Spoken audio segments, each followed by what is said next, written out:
debate between Republican candidates for the primary election for the state school board, District 13. We want to thank all of you for your attendance tonight, both those of you in person here, as well as virtually, as well as those who will be watching later on demand at a later date. My name is Jay Evenson. I'm the opinion editor at the Deseret News. I will be your moderator this evening. We would like to thank our partners, the United Way, the Hinckley Institute of Politics at the University of Utah, the Sutherland Institute, the Utah PTA, the Utah Association of Public Charter Schools, and the Deseret News. Our candidates this evening are the incumbent Randy Booth and the challenger Carrie Bartholomew. The debate will proceed as follows. We will have 60-second opening statements by each candidate. Following that, I will pose a series of questions, and I'll do that in alternating order. Each candidate will be given 90 seconds to respond, and if requested, I will allow a 30-second follow-up response. The candidates have not been briefed on these questions ahead of time. We do have a timekeeper, Leah, if you want to raise your hand, and she will hold up warning signs letting you know how much time is left. We'll try, we want to stick within those time limits. If you're in the middle of a sentence, I'll let you finish your sentence, okay? But not if it just goes on and on and on. All right. That's the first half hour. Now, the second half hour, we're going to have audience questions, both of those of you who are here in person and those of you who are watching online. If you are online, you will need to post those questions to the chat function on YouTube. And we have someone here who will be collecting those and texting them to me. So we will hopefully have enough to fill up the whole hour.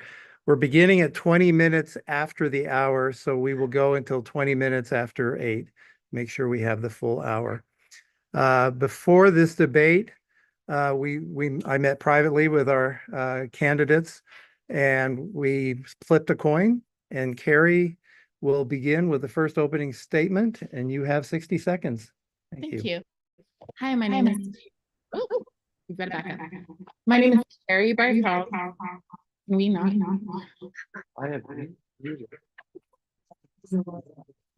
Is it my speaker? Everybody turn their speakers all the way on and I'll control your microphones. Okay. Am I good now? Yes. Okay, great. Hi, my name is Carrie Bartholomew. I am a mother, a paraeducator, a substitute teacher. I work for co-ops. I am running because I believe that our children need to see change. Over and over again, I'm watching kids who are being demoralized and kind of feeling hopeless. And I would like to bring the hope and the joy back into education for both our teachers and our students. I believe in academic excellence, and I don't think that we should be teaching anyone in any way that they are marginalized or that they are victimized. So instead, what I would like to see is a place that is full of encouragement, that is uplifting for all of our children, that we can get back on being highly rated academically, and that we can teach real, true facts about history. My background also is that I grew up in the foster system. So when it comes to treating people like they're victims, it's not something that I'm okay with. We can rise above. Thank you. Thank you very much. Randy? I'm Randy Booth, and I love public education. I've been involved in it for a lot of years, 43 years on the faculty at BYU. I loved my students, traveled with them around the world, 45 different countries, and been able to share some wonderful teaching experiences with those students. 16 years on school boards, board of directors of the MTech, working the last 4 years on the state school board, a wonderful opportunity. I have loved it. I've been able to serve as the chair of academic standards and assessment and vice chair of law and licensing for the first 2 years. Those experiences have led me to 3 priorities. They are, first of all, school safety, parent-teacher engagement, and academic excellence. I invite you to join me in that experience of pursuing those 3 goals in future years, and I certainly thank you for being here tonight. Thank you. Thank you. The first question here is going to be something rather general, but please tell us what will be your guiding principles for decision-making as a member of the State Board of Education? We'll begin with Randy. It's been my opportunity to serve on a board for the last 20 years.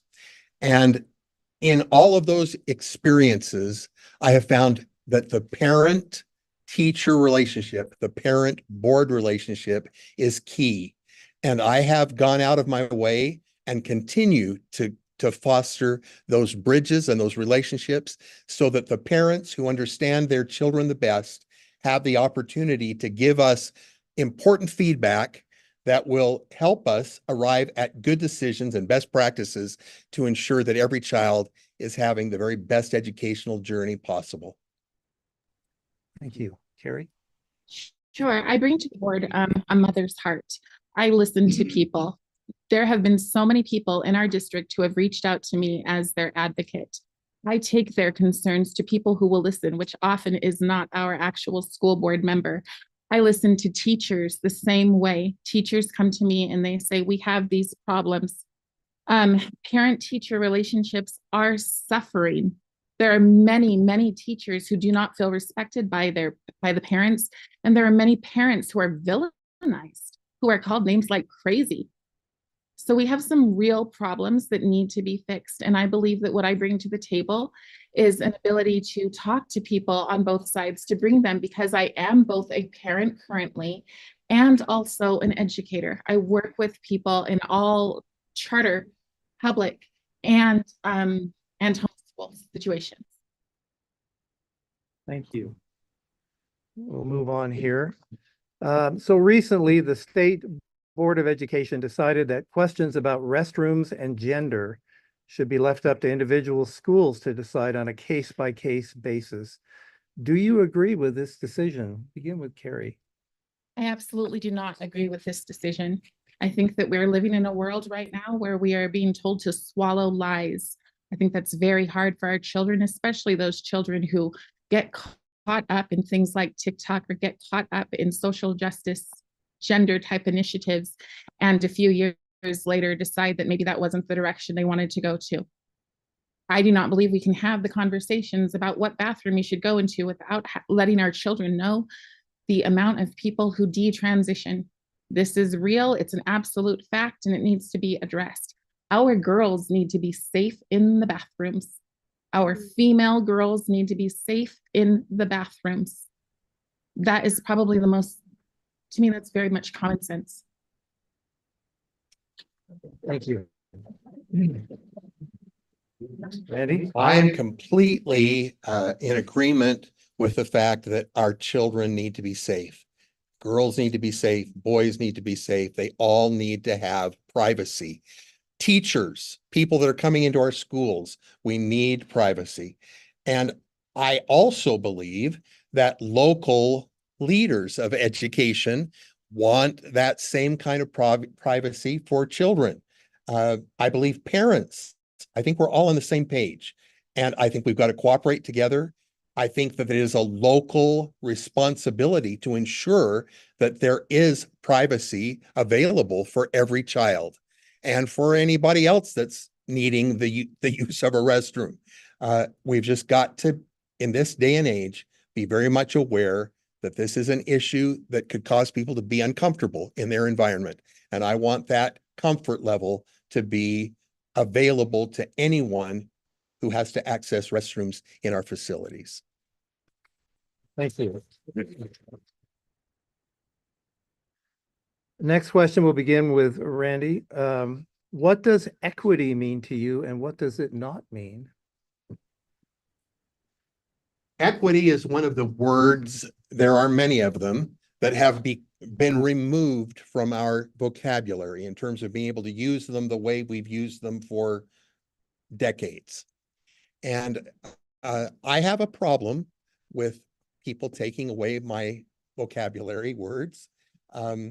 But in terms of equity, I believe that every child deserves equal opportunity. It doesn't matter where they come from, what their background may be. I've had opportunities to experience children all over the world. They are similar in that they all have basic needs. And we as adults in the room can work hard to provide those opportunities so that every child can reach their fullest potential, that they are seen, they are heard, and they are being recognized as someone who has value. And I have committed myself and those who have worked with me for many, many years to make sure that every child has a chance. We begin where they are, we give them equal opportunities, and we do everything we can to open doors of opportunity for every child as parents are working with us, as educators are working with us. That is our common goal. Thank you. Thank you. Carrie? Regardless of how we see equity by definition is equal outcomes. So what we're seeing is a lot of higher programs, merit-based programs going away in the terms of trying to make sure that everyone has an equal outcome, equal outcomes, get rid of a person's ability or desire to achieve more. The competitive nature is gone. We see a lot of miserable kids. We see a lot of kids who do not even care. I know someone today who did not care to graduate because they just thought, what matters here? I've been in classrooms with kids where they just sit on their phones staring at themselves and they don't care to get involved because there isn't passion in what they're doing. So equity tends to remove the passion. Let's talk about equity on another level, equity on the caucus system. Equity, do we have equal outcomes when somebody can pay their way to be elected? That is another issue with equity. Do we get equal outcomes? Do we really want to fix that bar and make it so that people who wouldn't normally have an opportunity, or do we take what we want but use words that are just kind of performative instead?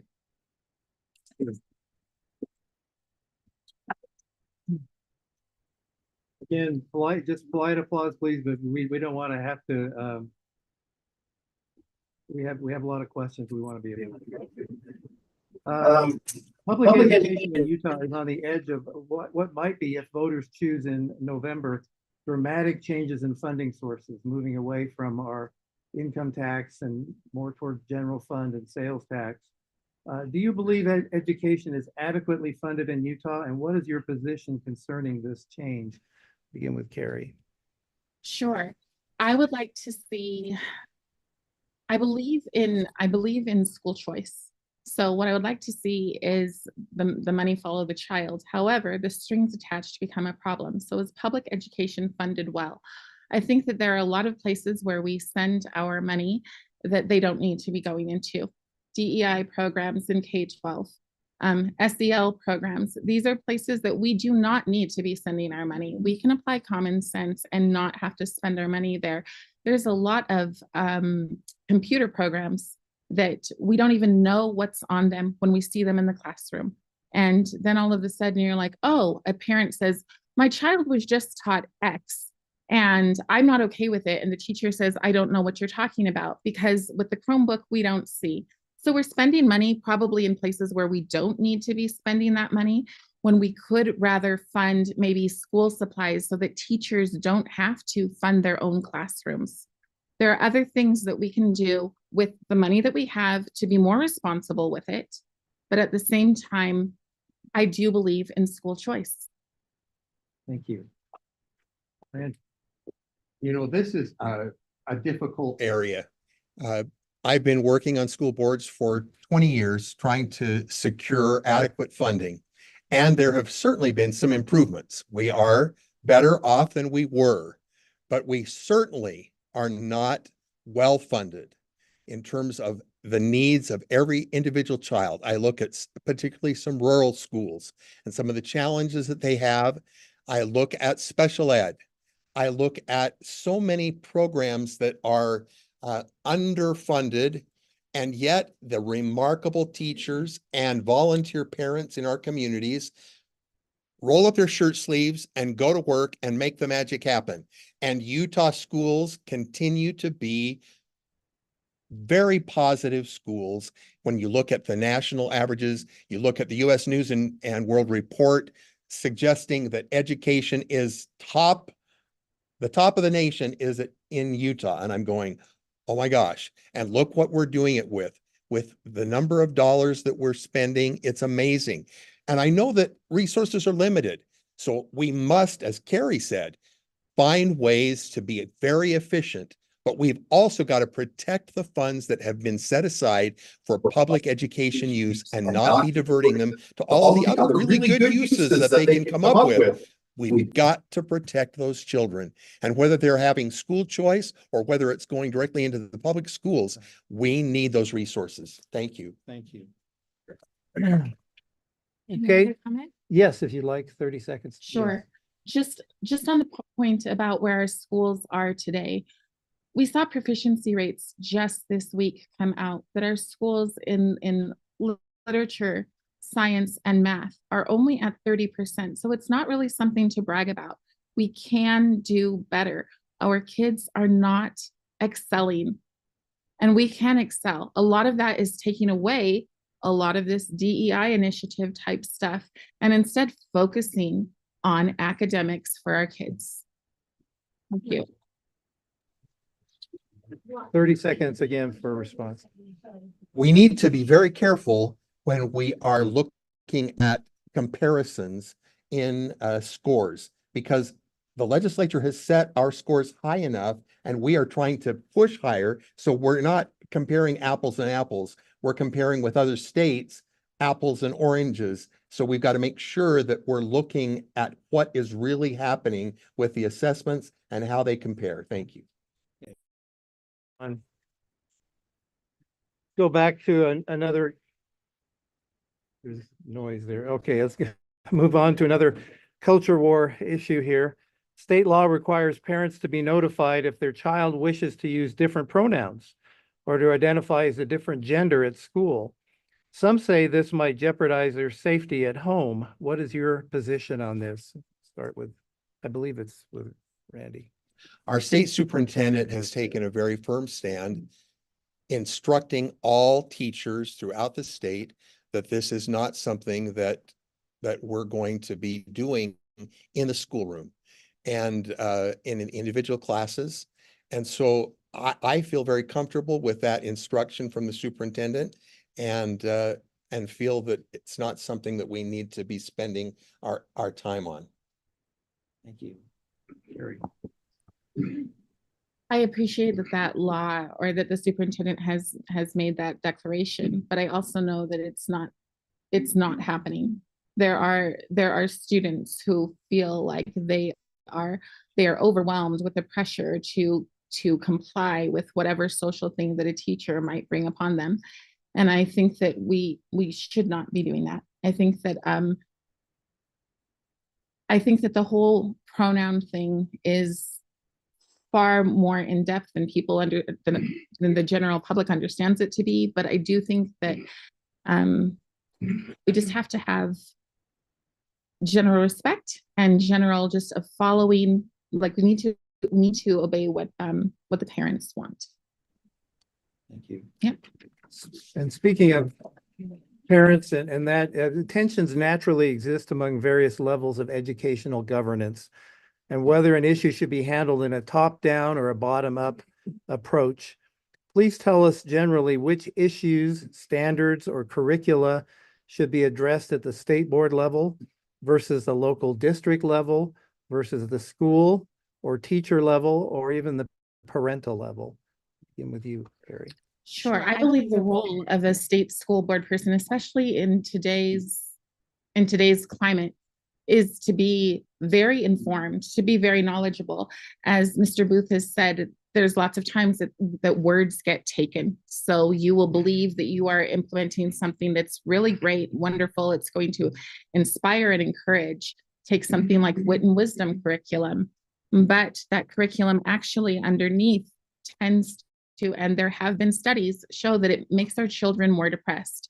So I think that as a state school board member, your job should be to be informed enough that you're making sure that none of that stuff is getting through at the standard level. So that way, when it comes to the local level and they're making their decisions, they have very clear standards of this cannot come into my classroom. This cannot, I'm sorry, that this cannot come into our district. And then for the teachers, the same thing, but the school board originally needs to set the standards. They need to understand, they need to be so informed that none of this garbage is coming into the classroom and affecting our children's mental health. Thank you. I'm grateful to have served on academic standards committees for the last decade. I've spent hundreds upon hundreds of hours with parents, with teachers, with writing committees, with people with doctorates in whatever content area from all of the universities across the state and across the nation as we brought in consultants. And all of those people have contributed great ideas. But I have to say that we have listened very clearly to parents that have been on those writing committees, that have given us input. And many of you have been a part of that input.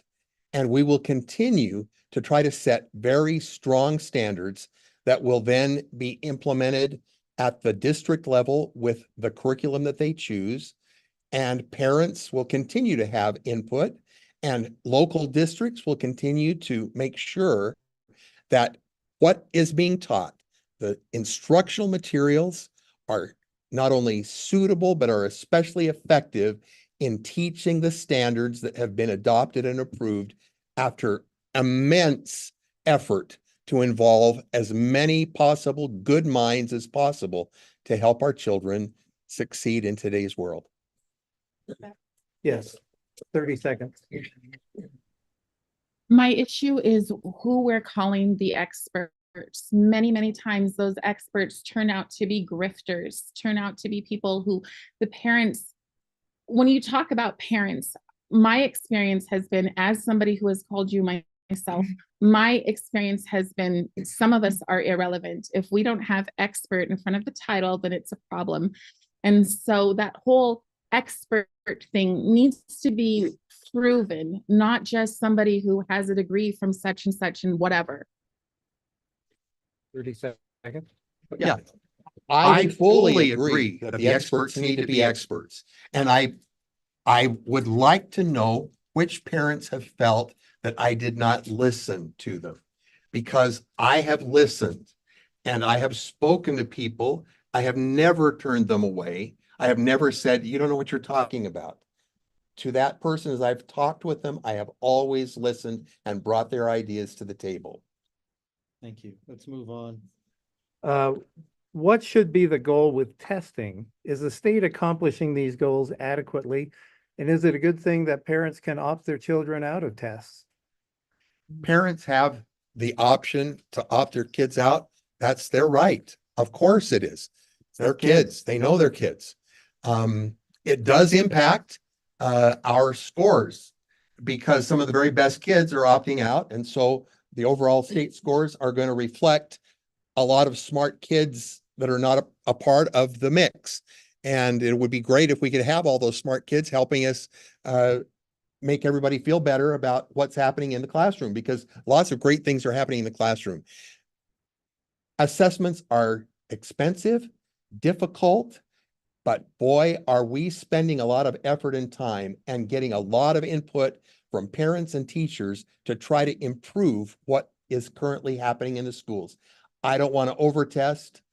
I do want to test so that we have the data that we require to help each of our students make the progress that they are entitled to make. I think that there's time and a place for testing. I totally support parents being able to opt out.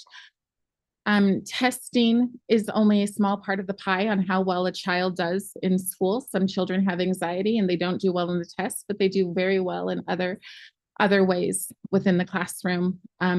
So I think that testing, it does give you, and especially if your child is heading towards a college college or something that helps you know where your child is and where they're placing. My concern about testing and why a lot of people are opting out is because you shouldn't be opening up a math test and having a drop down on all of your pronouns and things like this. That should not be a part of our regular testing. We should be, if our tests were academic, if our tests were sticking straight to then I would support it 100%. But the reason people are backing out is because the questions are invasive.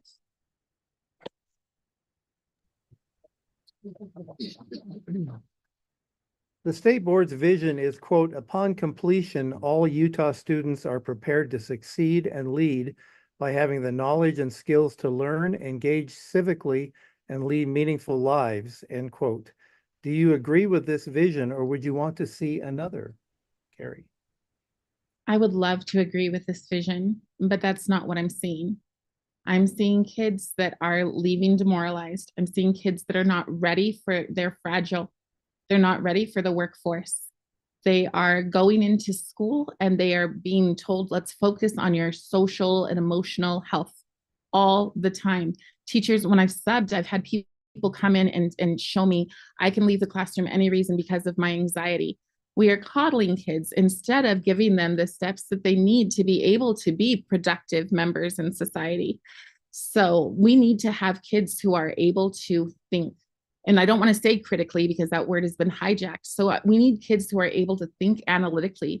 We need kids who are able to compete in that world outside. And our kids in many cases aren't. Yes, there are exceptions. There are kids who are thriving, but in many cases, they aren't. Their senior year, some of these kids are going and they're working at Walmart and they go to one class in school. That is not expecting excellence from our kids. We should be lifting them up until the very second that we let them go. Andy?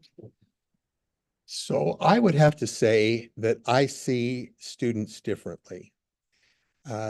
There are certainly students, and I love to take students individually because they're all in different places, but there are many who are succeeding and who are happy and who are excelling and who are ready to meet any challenge, whether it's a new job as a welder because they went through a wonderful MTech program as they approach the end of their senior year in high school, and they're going to start a job at $80,000 a year with wonderful certifications. There are other kids that are college bound. They did well on their ACT scores. They are excited. There are many that are learning durable skills along with excellent academic skills. There are so many kids that are happy, that are excited about life. And the ones that are not, I'm concerned for them and I want to help them. I want to figure out what are we doing as parents, as teachers, as community leaders to help those that may not be finding their way. I love kids, as I know you do. But to say generally that I see kids doing this and that, I'm sure we do, but let's not ignore all the kids that are doing such wonderful things and the amazing teachers that are knocking themselves out with a classroom of kids that everyone is different and they need individual attention and they're getting it.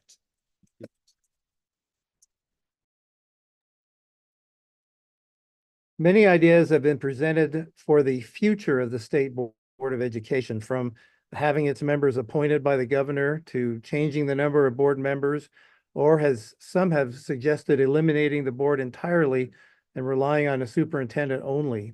How do you think the board should be structured? Should it remain as is, or should there be changes? Randy? There's no question that we need to have some changes. And I would say among the most important changes is we have got to find ways to build bridges between parents and parents who also happen to be school board members or grandparents. And I know in some minds it's a problem that we grandparents are so concerned about children because it really is the job of the parents. And I recognize that that is very important, but I have just as much interest in my grandkids as I did in my children. And I'm going to keep working for them and knocking myself out and involving other parents and grandparents in that process so that together we can find solutions. To lose that parent input and leave it with only a superintendency, I think would be a big mistake. Because no matter how much you say the school board is not listening to parents, we are. There are hundreds of hours of listening going on and hundreds of emails that are all being read. We may not have time to respond to 800 emails that I got in 1 week, but we listened and we reflected what we heard in the meetings and in the discussions that ensued.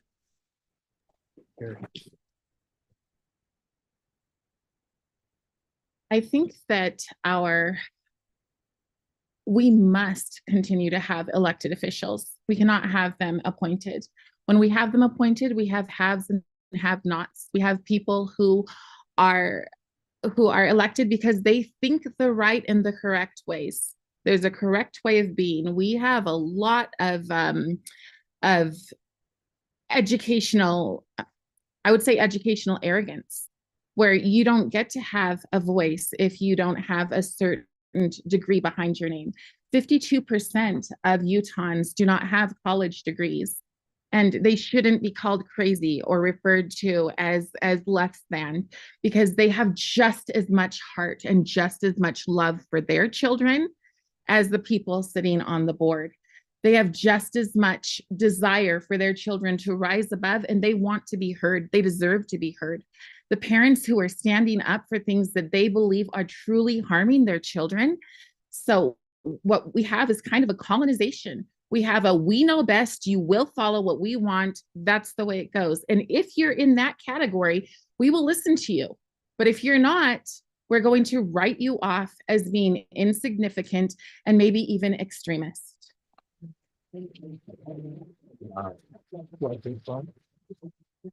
30 seconds. I'm speechless because I think it's so remarkable that we could be in this kind of a situation where parents are being put at odds with one another like this. I really believe that we've got to listen to each other. And to say that those of us who are on one side are arrogant because we have a college degree, I have not had that experience. And I could find a whole bunch of parents that could come and testify to you that we have listened and we have talked and we've been interested in what you have, what have you expressed? What are your concerns? How can we help solve the problems? Thank you. Yeah, that's not what I said. I didn't say that because you have a college degree, you're arrogant. I said that some people with college degrees are Thank arrogant. for that clarification. There is a huge difference there. Thank you. All right. Folks, we have reached the halfway point. That was quick.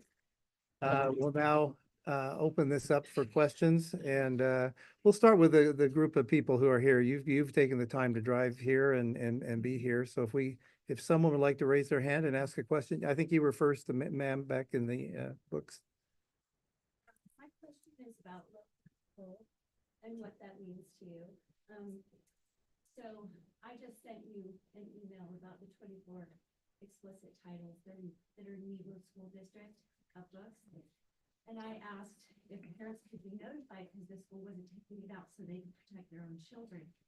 And your response was a trust in administrators, when I wanted parents to make that decision for their own child. A trust in administrators and local control. And so my question is, if there's a state law, the LEAs and districts are sovereign to state law, and they are not the ones who determine if they follow state law or not. So I was hoping you would explain to me what you meant by local control, when the issue to me seems like they're just not following the law. All right, so the question is concerning local control and books that are offensive or not appropriate, certainly not age appropriate. Yeah, so I wanted to know what he said by local control and how Carrie also sees local control, different. Okay.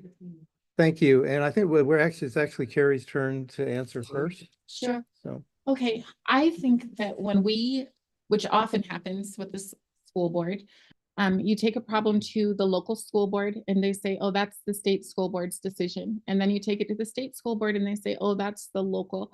And it kind of seems like it's really kick the can and it's an excuse instead of just dealing with it. So what happens then is that legislatures get involved, which I've been involved with many of them, because they come and they say, what's going on, Carrie? And I try to explain it to them, and I work and I make the public comments with these legislators who I have very strong relationships with.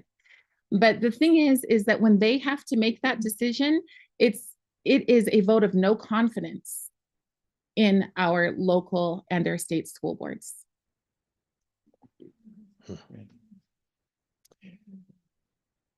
When I responded, I was hoping that we could get a report from those who have the responsibility at the local level to carry out what the legislature has laid before them, so that I wasn't taking back a responsibility that had been firmly placed in the local area, but we were asking them to step up to the plate and be compliant with the law.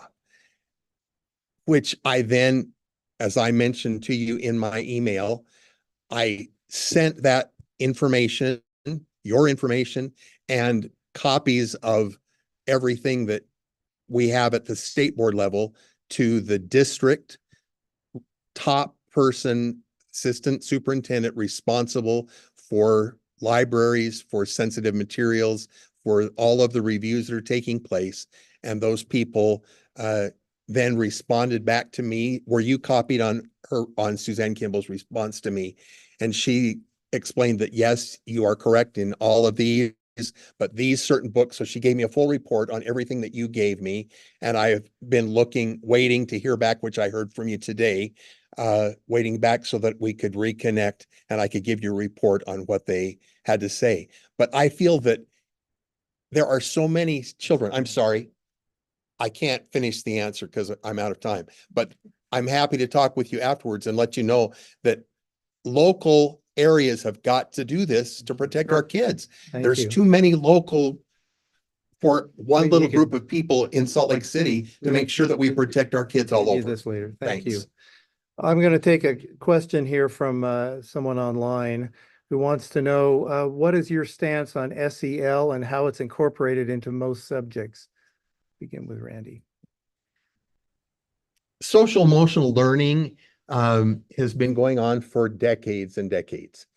Not the social emotional learning that is transformative and the social emotional learning that has now become a hot button topic and something that is very dangerous for our kids. When it comes to certain things that we're teaching children in terms of respect and standing in line and taking your turn and being a good sport and all of those kinds of things, and how to have a happy disposition and make the best of a tough situation, and I can do hard things. Those things are just part of character and part of things that you learn as you interact with other kids and you play on the playground and you have good teachers who care.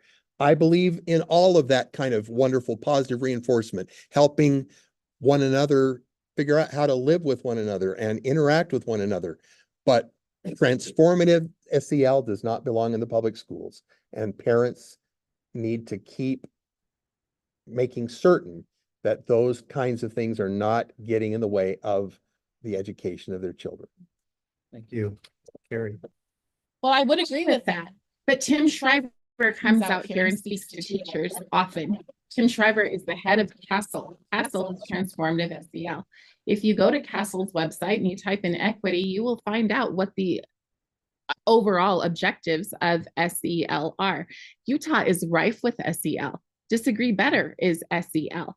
So SEL, social and emotional learning, is really social and emotional compliance. And when you really get down to what is SEL, SEL is hatecraft. SEL is teaching our children to center around some at the exclusion of others. The exclusion of others is first maybe the white male, and then it begins to go more and more and more, divided. And it's really teaching our children to hate. This is why I cannot support it. I love the regular teaching our children how to be kind and loving and accepting of each other. I love that, but that's not what SEL is. And as long as Tim Shriver is coming and talking to our teachers, we have a problem. Let's go to another question here. You gentleman right here. The topic of educational funding came up earlier, and the woebegone concept that it was falling short. I'm a substitute teacher for 10 years. My son is a high school principal in Alpine School District of a huge high school. In my opinion, funding is not short. There's plenty of it. The problem is the mismanagement of it, and the waste is epic, and that is an understatement. It has to be fixed. We don't need more funding. We need more management and attention to the money that's available. Change my mind. So okay, so your question is then if there is waste and mismanagement, and how should you address that? I can't change your mind. I completely agree.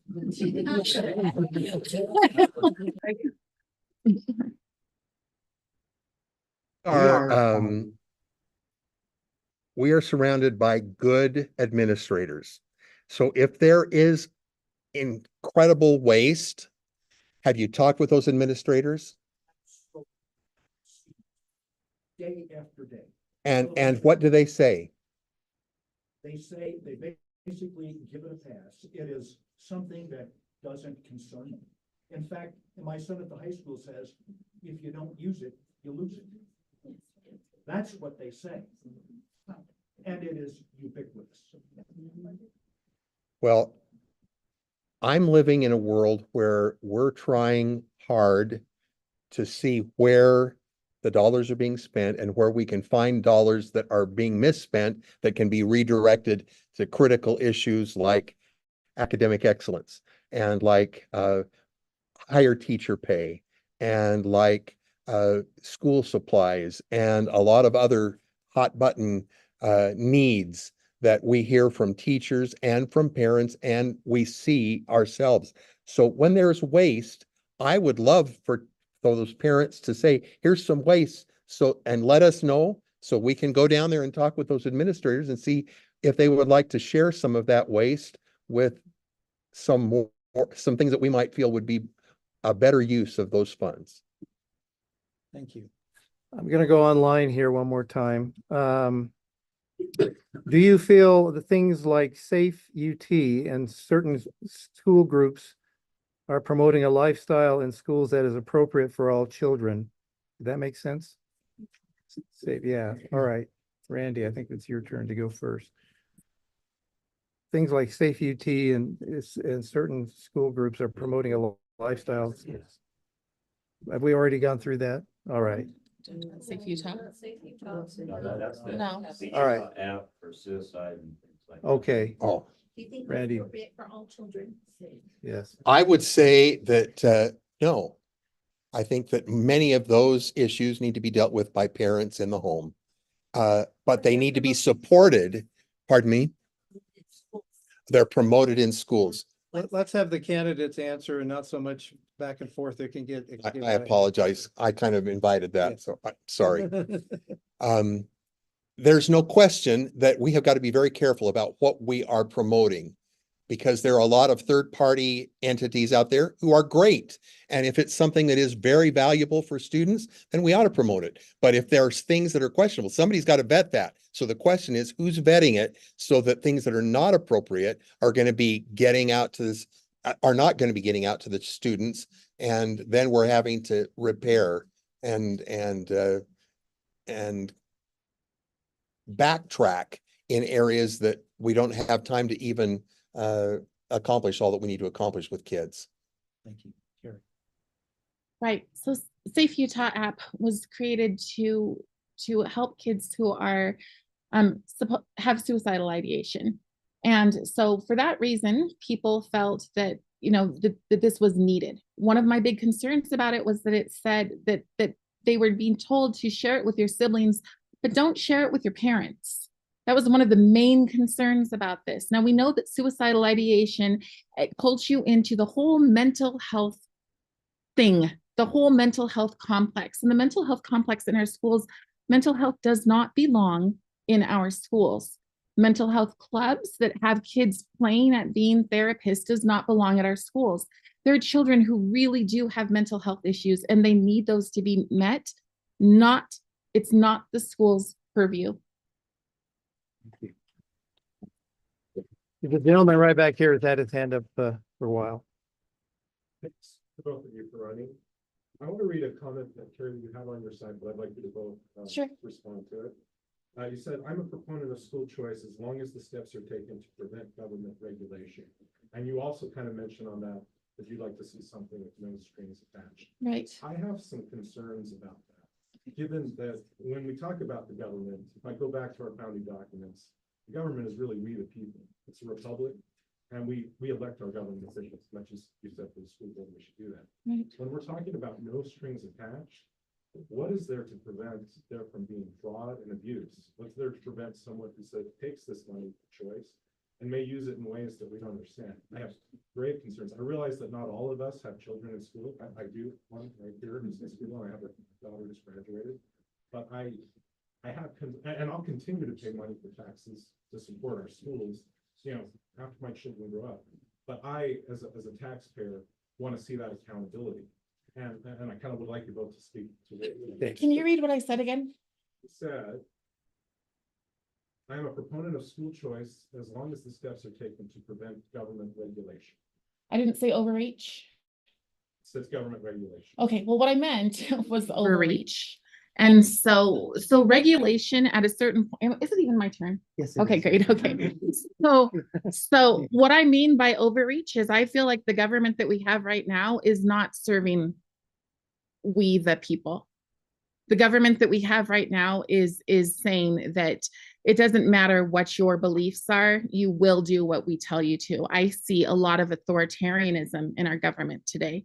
And so those are the things that when I'm saying, I don't want those to come into the homeschool situation.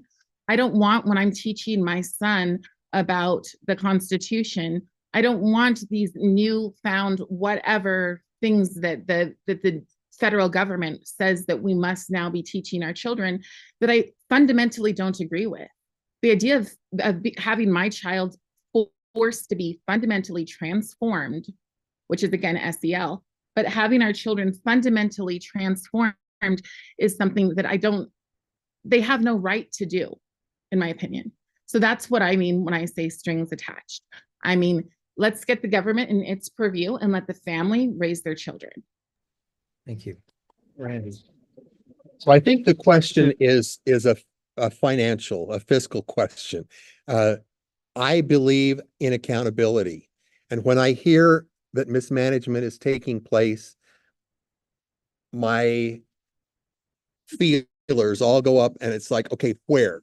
Let me see this. We have got to get to the bottom of this because we don't have enough resources for the state of Utah to do everything that's got to be done. And if there's waste, there has got to be accountability. There have got to be, and my experience on the school board is that we have business managers, we have auditors, we have people in each school that are really being careful. Maybe I am a Pollyanna, but I have experienced honest, hardworking, committed financial people. And I'm here to tell you that Scott Jones at the state board level, he is working way overtime to give us accurate information. And if he sees any hint of people mismanaging funds, that's it. We're stopping. We're going back to 0.0 and trying to figure out what's wrong because we've got to be accountable with those funds. Thank you. Let's go online again here. Give an example of how you've worked with others to accomplish an important policy.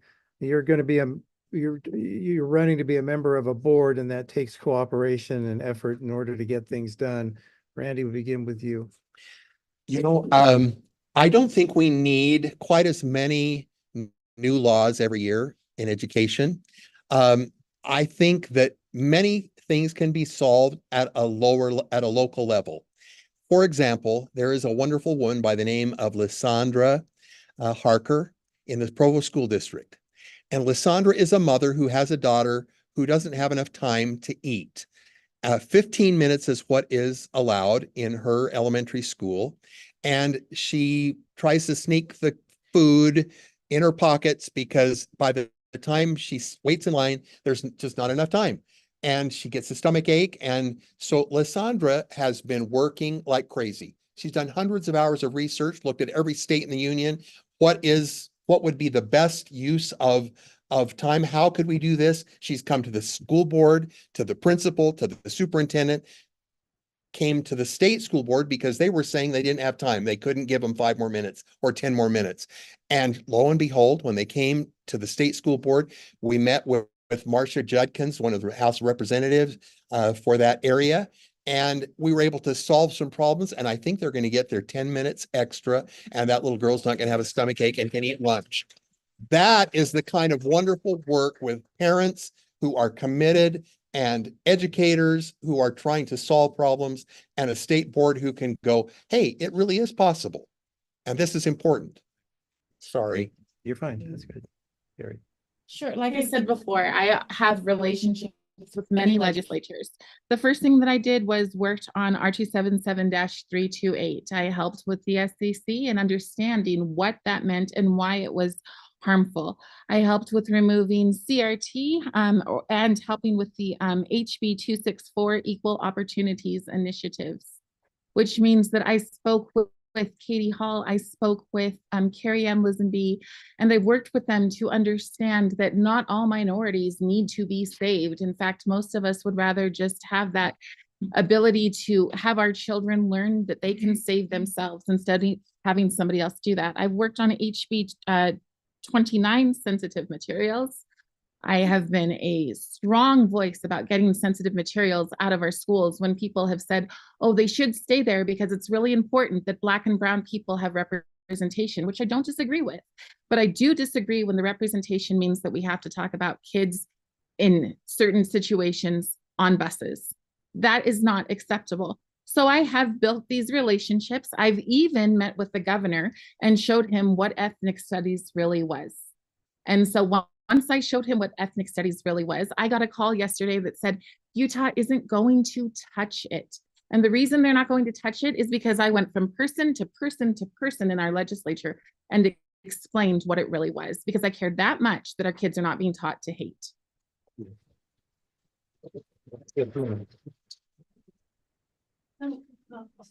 Sure. I read a lot of what both of you put online and things, and I just have a question. You talk a lot about accountability.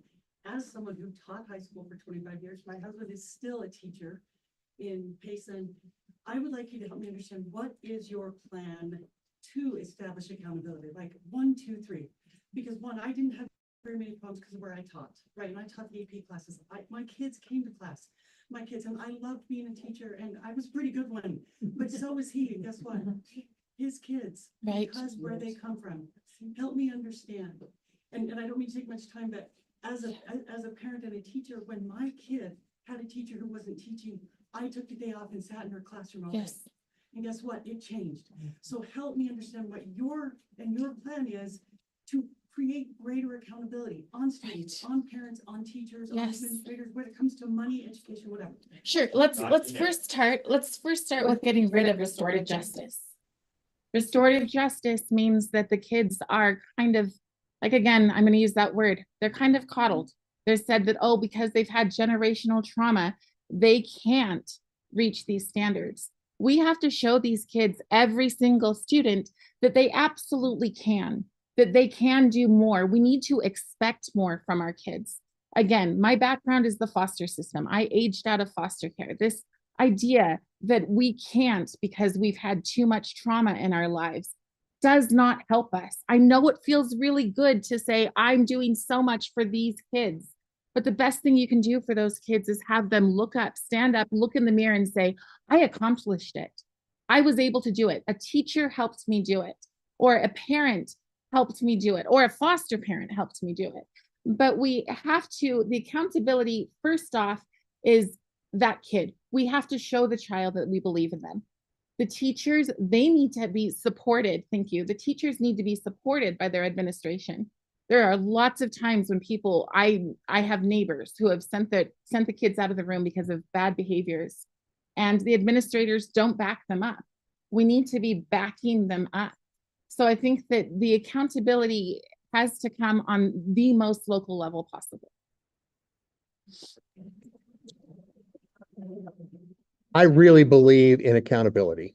And I have seen what accountability can do in a child, in a teacher, in an administrator, in a parent. When you're accountable, you just feel good because you are accomplishing and you're moving forward and you can see the progress. You can see some of the problems kind of begin to fall away and you're able to live life a little more fully because you are accountable. A person without accountability is going to constantly be hitting against the pricks, having walls come up right in front of them, trying to figure out, well, how do I get around this? How do I get away with this? How can I ditch fourth period today?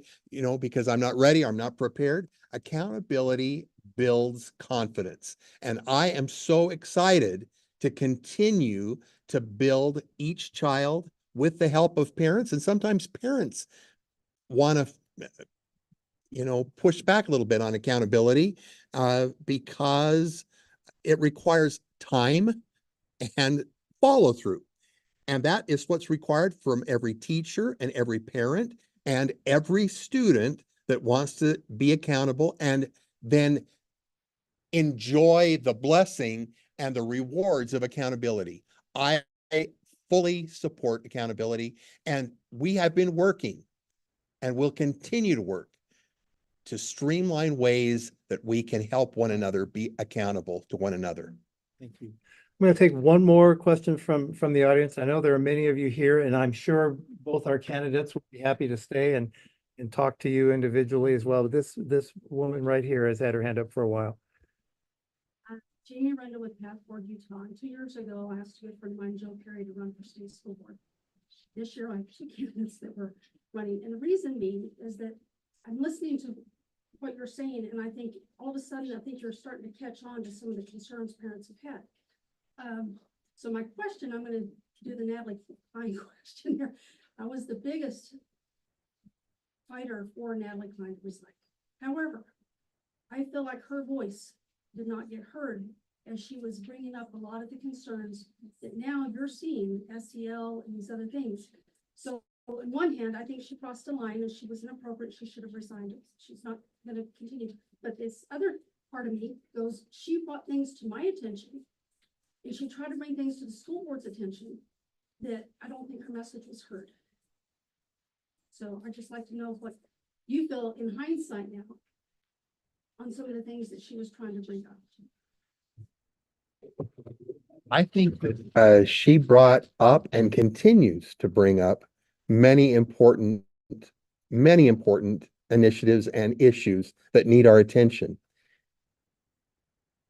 In bringing them up, I would have hoped that she could have presented them in a way that would have welcomed input and feedback and interaction and dialogue between the peoples, rather than saying, this is a problem and this is the person who has the problem, or this is the school, or this is the teacher. And that, anytime that you're pointing a finger like that, even if it's a legitimate finger, and it definitely is happening, is not perhaps as effective of affecting change as if I were to go to that individual, maybe in private with an administrator or with somebody who has they have responsibility to help them see these are concerns that are being brought by parents, or these are things that have got to be fixed.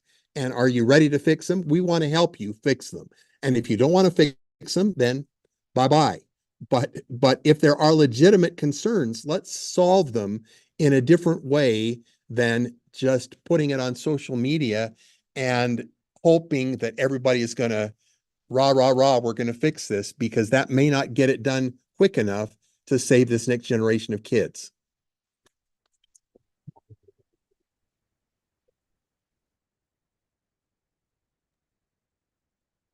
So if this would have been the conversation that we would have had for the last 4 years, I wouldn't be running. But it seems to me that sometimes views change when it's time for an election.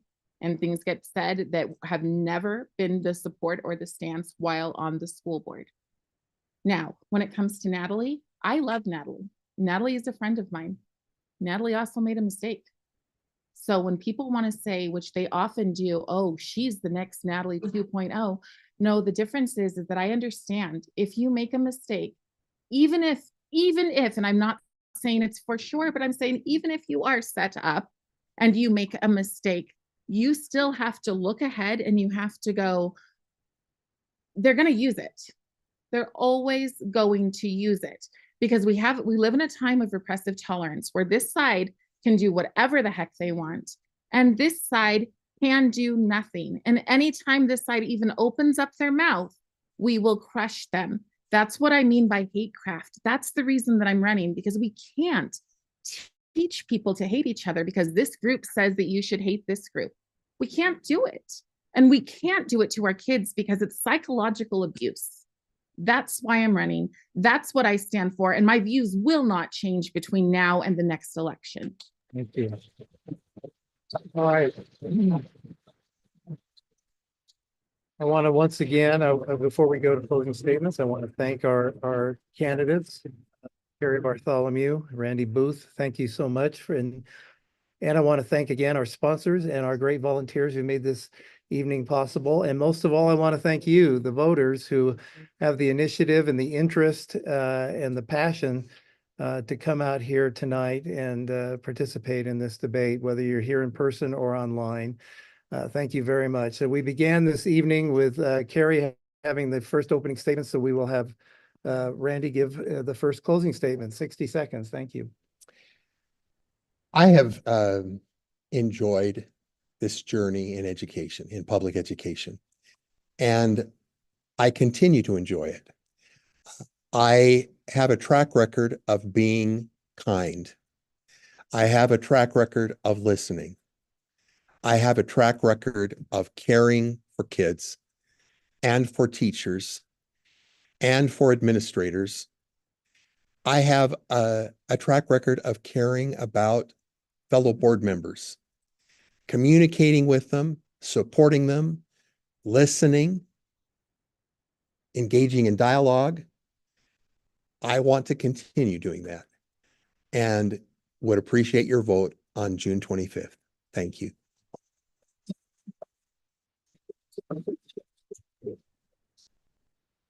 What was missing from that statement was parents.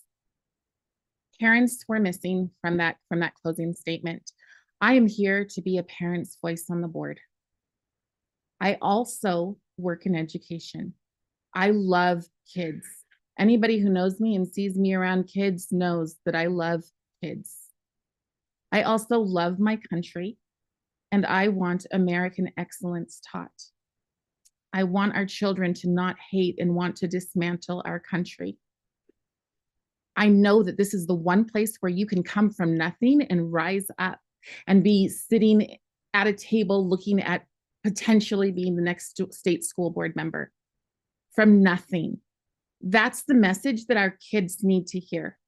And we need to work again to unite all of us, the teachers, the students, the parents. And charters. And charter schools, absolutely. And charter schools and public schools and homeschools. Thank you.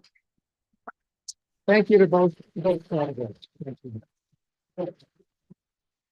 Thank you. Thank you.